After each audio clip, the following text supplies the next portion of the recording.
On today's show, we feature Em Beihold discussing her journey in music from her early days of playing the piano to her viral hit, Numb Little Bug. She shares the challenges and the changes brought by fame, the impact of social media, and her personal struggles with mental health. Em's story is a blend of artistic passion, vulnerability, and resilience, offering an insightful look into the life of a young musician navigating success and self-discovery. Enjoy the show.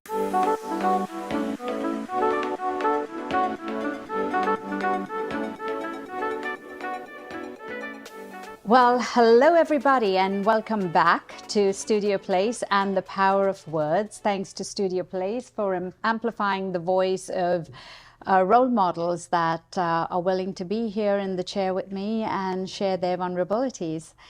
We talk about sharing the power of your words, but how amazing is it when you can share the power of your words through lyrics and music?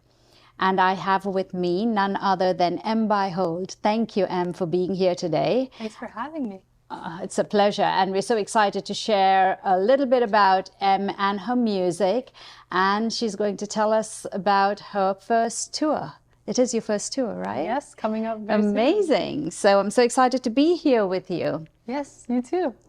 Tell me a little bit about where the music began and where the love of music began. I started writing music when I was 7 years old because it was just kind of like how I coped with it. And not that a 7-year-old has the most to cope with necessarily, but They do. it just kind of felt like the piano was my friend that I could always rely on. That's amazing. So you probably started music really early. Was that natural? Did you gravitate towards music, or did you have to study music because your parents asked you to, and that's how you got into it? Honestly, I think I saw a piano in the window of a store when I was 6, and I asked my parents if I could play it because I thought cool kids played instruments. Yeah, and they do? They do. And they're like, sure, if you practice. And then I took a lot of lessons and I learned classical, but I got really bored by classical. So I started to see like where the notes could go instead, and that's how I started writing, really. That's wonderful. And where did that take you and lead you? What were you thinking about when you started writing? What was the first song you wrote? The first song I wrote was called America Home, which was very patriotic for a 7-year-old. Absolutely. I was also fortunate to have my teacher, Jameson Trotter, who showed me a lot of artists that I love, like Regina Spektor and Lily Allen and Kate Nash, people like that. And they inspired a lot of that growth in that era, I'd say. That's amazing. So you had the first song that went viral. Was it over COVID or was it pre-COVID? My first song that went viral was, during COVID, called Groundhog Day, about every day. Groundhog Day, that's doing right. the same, because I Yes. just kept waking up and being stuck and sad. And so I wrote the song about it. Tell us about Groundhog Day. I had just graduated from college and I was at home, and obviously like not a lot of people were getting jobs. If anything, they were getting laid off of their jobs. And I just felt very confused as to what was next in my life and felt stuck. And it just it came out pretty quickly. That's amazing. So your music went from a patriotic tone to really sharing your emotions through lyrics and your music. Mm-hmm. So many kids I talk to and so many kids we've worked with have actually struggled post-COVID and during COVID, because kids that graduated had nowhere to go, basically didn't know what the future had in store for them. And those that graduated high school were also quite stuck. Mm-hmm. Talk to us a little bit about, that period in time, and in addition to the music, what were the other struggles you went through? I think just like that, my last quarter of college, I was supposed to be studying abroad, and I kind of like planned all my classes, all 3 years I was there, to like finish in Italy, yes. Which would have been great, but I finished in my living room, which is fine. But I think also like, whoever you're sort of cooped up with, they're kind of the only person you see for a while. And I love my parents very much, but it's difficult not to really leave the house or see a lot of other people. There's just a lot of confusion as to like what's next in your life, but also the world, because when everyone's wearing masks all the time. Like you just never expected this change. For the whole world to come to a standstill. It's not just America and it's not just the flu, but everything came to a standstill. It just feels like all the plans anyone made, we realize it's at the whim of nature. Absolutely. And if it's there, you've got to deal with it. And how do you survive it? And music was your way of surviving. Yeah, I mean, honestly, what I enjoyed about COVID was because everyone was at a pause and a standstill, I felt the pressure off a little. It wasn't like everyone's working and I need to keep up. It was kind of like, okay, everyone's paused right now. Let me just focus on what I love. And that's when I started posting TikToks. So basically anything I would have put in voice memos, I just posted on TikTok instead. And people found connection with my music, which was amazing. And, I don't know if I necessarily would have committed to TikTok, or honestly, the world wouldn't have been so on TikTok if we were still out all the time. Out and about doing our normal things. And TikTok would have been just something you looked into every now and then. Yeah. So that was your big break, really talking about your emotions and singing about your emotions on TikTok. Yeah. And you took COVID and turned it around for you to learn. Was that like a learning experience? Was that something new you discovered about yourself in music? Was that a new discovery? I don't know if it was a new discovery, but I managed to frame it in a not catastrophic, like everything was catastrophic. My dad and I watched the local news every night, like, oh my gosh, what's happening? But I think, you have to have the mental fortitude to get through so many things in life. That's true. Sorry about that. Oh.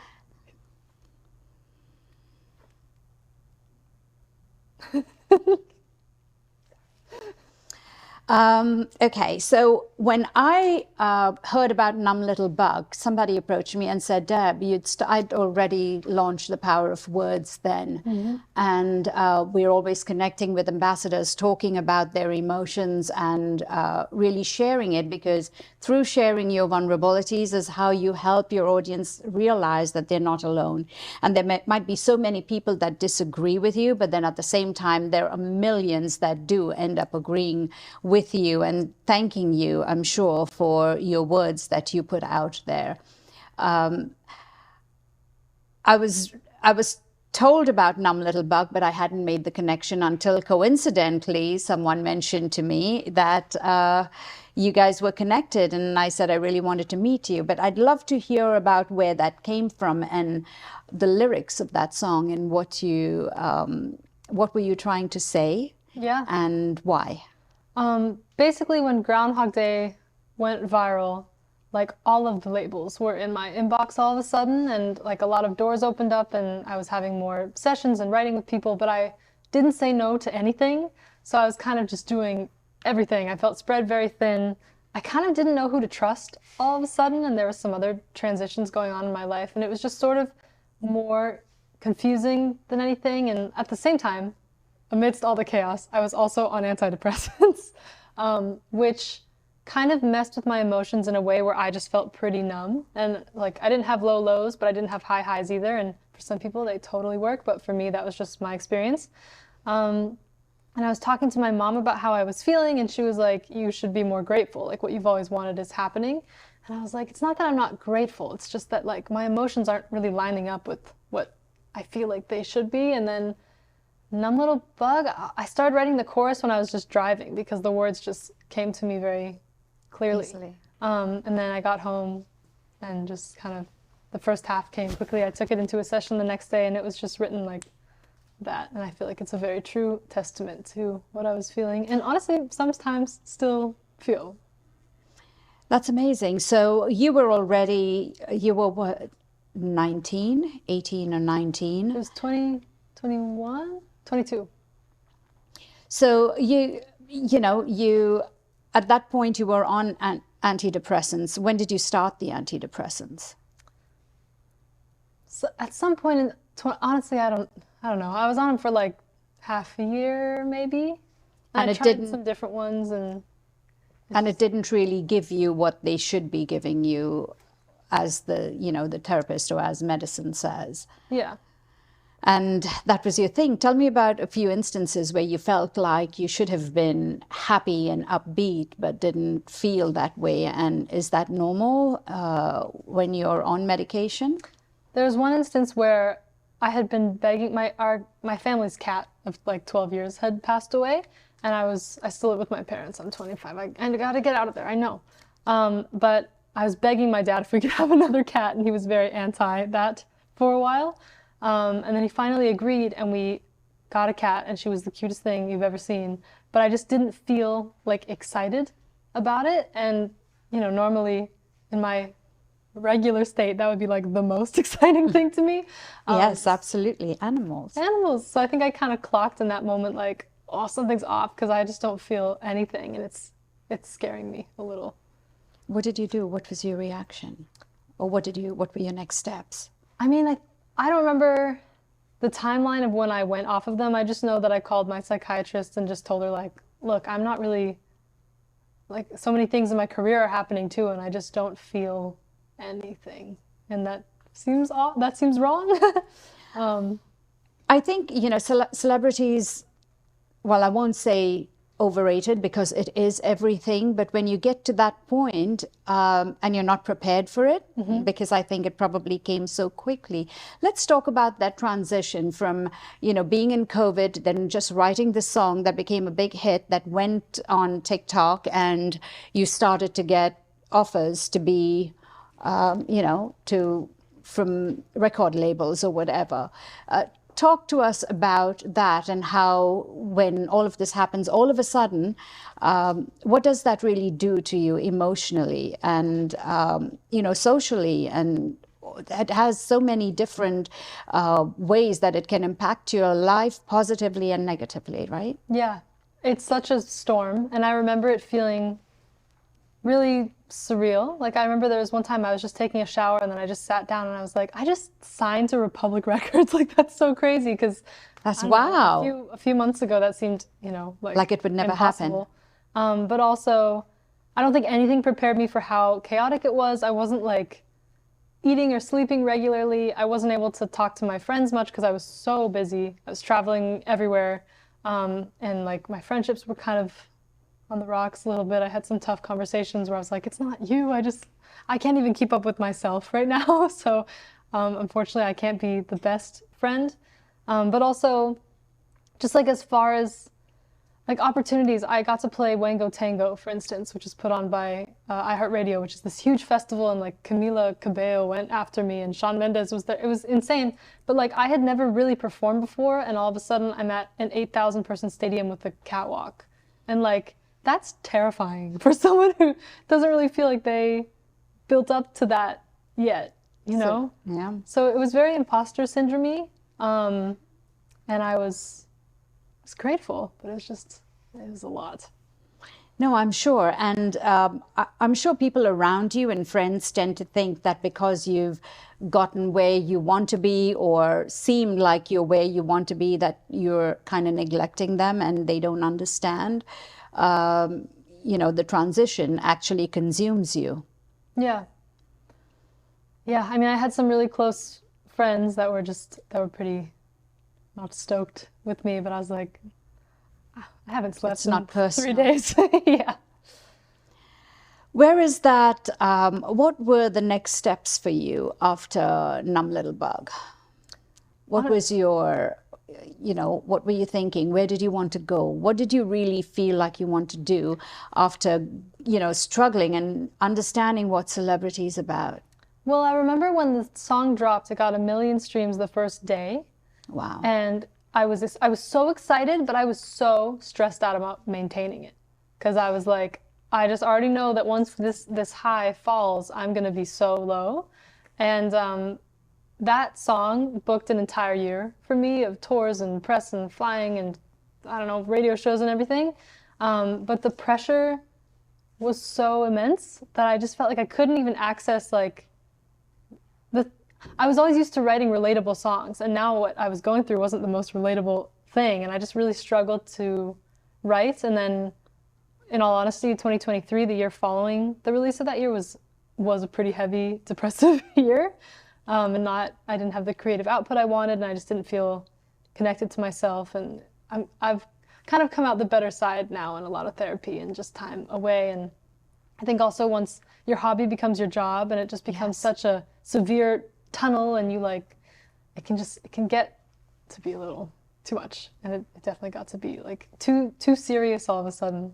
Not fun. And you're not writing with freedom anymore. Exactly. You're not writing in your downtime, and maybe write about that part of what you're going through, which is a whole different, it's a whole other story.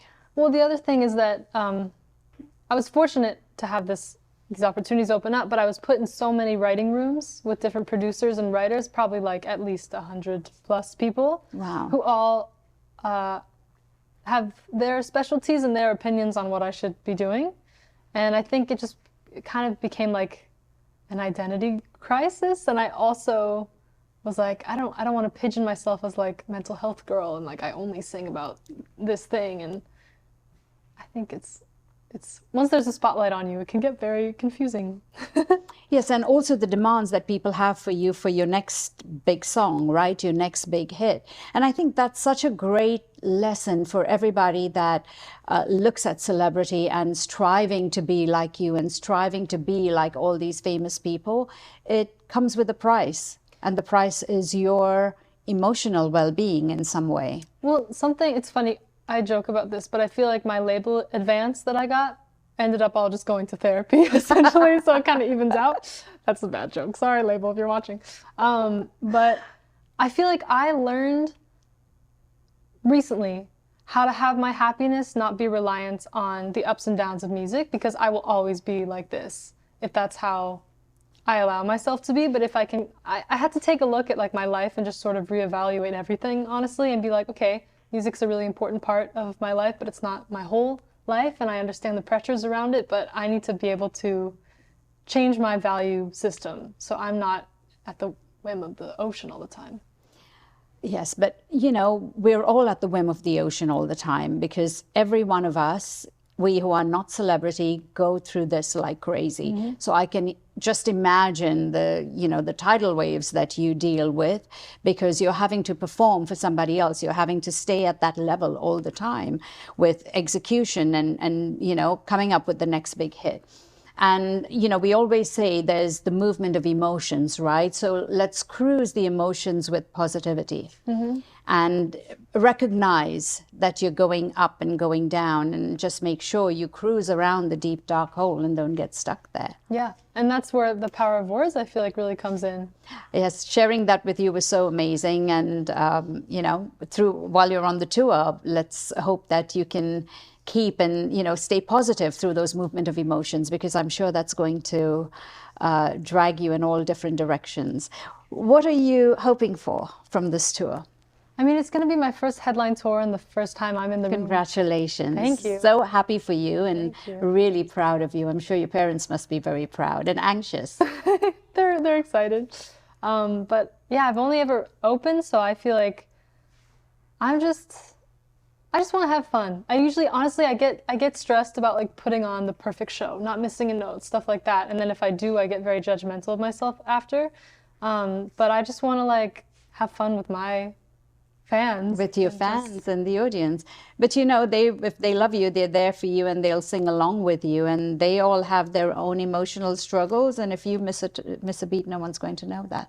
No one's going to notice. Yeah. Yeah, because they're just happy to be with you. I think that's what it's about, right? When you go out to watch somebody, they might not always show up perfect. And we have to say, I'm there for them, and I want to support them, and I want to sing along with them, because that's how I would look at it. Totally. I feel like I've had such machine expectations of myself when no one is. Yes, but when you're on stage, you always think like that. You have to give it your best, but know that the audience is there for you and to support you, because they love you.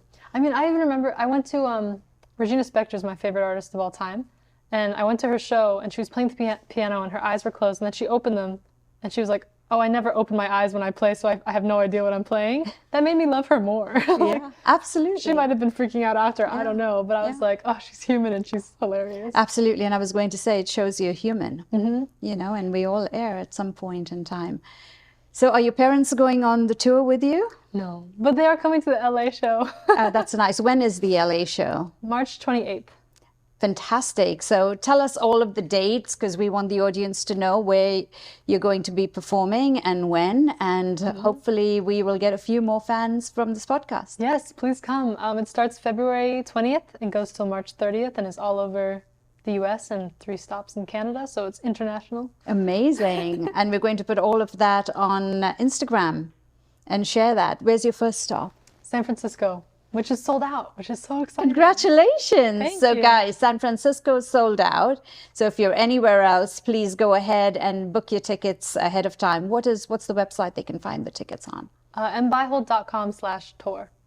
Embeihold.com/tour. Don't miss out. I'm definitely going to be in LA. Yes. What's the most exciting city you're going to go to? What are you looking forward to? Maybe that you've never been to, that's a brand new audience for you. I've never been to Charlotte, and that's Amazing. That's on this tour. So I'm very excited to go there just because I haven't been before. But honestly, I'm really excited for wherever you stop. What about LA? Have you performed solo in LA? You've never performed solo before. Once, but it was like an EP release show, not like a proper headline. And that was at the Echo, which is a lot smaller than the El Rey, where I'll be performing. So I've performed at the El Rey twice before, with opening once and then once with my friend Gail. But this one is for me. It's This so one's crazy. for you. So proud of you and so excited to have you on here today. Thank you. And good luck on the tour. And let's put these dates out so you can all follow Em.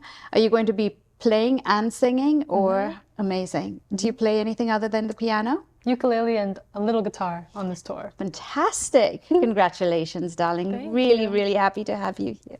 Thank you.